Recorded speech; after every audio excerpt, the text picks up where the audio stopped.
আমার খবর। 21শে এপ্রিল রবিবার অর্থাৎ আজ বৈকাল 6 ঘটিকায় স্বাধীন ক্যাম্পাসে Santiniketan institute of polytechnic seminar হলে একটি সভার আয়োজন করা হয়েছে। মূল লক্ষ্য মহিলাদের গ্রুমিং করা, যে তেনারা এন্টারপ্রেনার হতে পারবেন আমাদের এই হেলথ সিটির মধ্যে। এখন কাল আমি এ ব্যাপারে আমার বক্তব্য বলেছি, তাতে দু একটি প্রশ্ন এসেছে যে এনারা ফিনান্স কোথা থেকে পাবেন।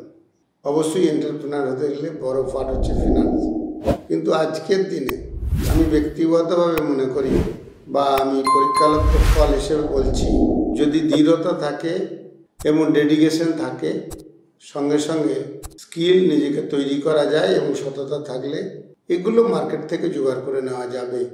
রাজ্য সরকারের বিভিন্ন স্কিম, রাজ্য সরকারের সহযোগিতা, ব্যাংকের ফিনান্স, বেসরকারি বহু সংস্থার ফিনান্স, ইভেন বিভিন্ন কোম্পানি মাল দিয়ে যাবে এবং সেটা বিক্রয় করে পয়সা দেওয়া যাবে।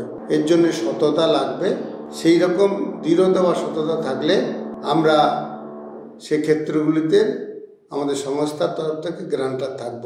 আমি ব্যক্তিগতভাবে চাইছি 200টি এই ধরনের মহিলাকে আমরা মানসিকভাবে দৃঢ়তা দিয়ে ফেসিলিটেটর হিসেবে তাদের সাপোর্ট করে তাদের এন্টারপ্রেনার হিসেবে এই শান্তিনিকেতন স্বাস্থ্য উপনগরীর মধ্যে ইনভলভ করতে চাইছি।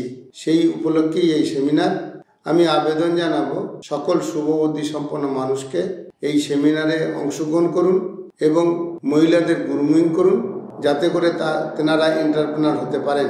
যে মহিলারা পৃথিবীর সবচেয়ে কঠিন কাজ ছেলে মানুষ করা, সেইগুলো যাদের দ্বারা সম্ভব, এই এন্টারপ্রেনার তাদের কাছে তুচ্ছ বিষয়।